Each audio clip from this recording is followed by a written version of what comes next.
IPhone বিলাসিতা এবং ফ্যাশনের জগতের আবেগ।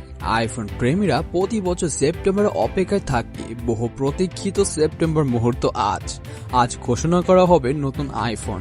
3 মিলিয়নেরও বেশি মানুষ একযোগে দেখছেন। সংস্থাটি মার্কিন যুক্তরাষ্ট্রের ক্যালিফোর্নিয়ার কোপারটিনোতে অ্যাপেল পার্কে অনুষ্ঠিত আয়োজন করছে। ইউএস গ্লো টাইম স্লোগান নিয়ে অনুষ্ঠানটি শুরু করা হয় বাংলাদেশের সময় রাত 11টায়।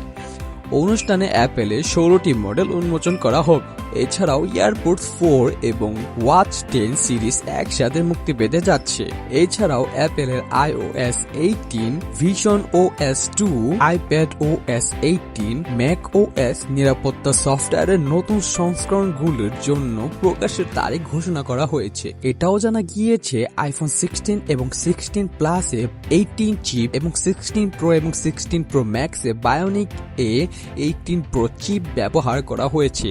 এছাড়া কৃত্রিম বুদ্ধিমত্তা বা অ্যাপেল ইন্টেলিজেন্সে মডেল যুক্ত থাকবে। এছাড়া আইফোন 16-এর ব্যাটারির সক্ষমতাও বাড়ানো হয়েছে এবং এটাও জানা গিয়েছে প্রো মডেল দুটিতে থাকবে 40 ওয়াটের চার্জার সাপোর্টার এবং 20 ওয়াটের ম্যাগসেফ চার্জিং, আর নন প্রো মডেলে থাকছে 27 ওয়াট আর 15 ওয়াট চার্জার সাপোর্ট।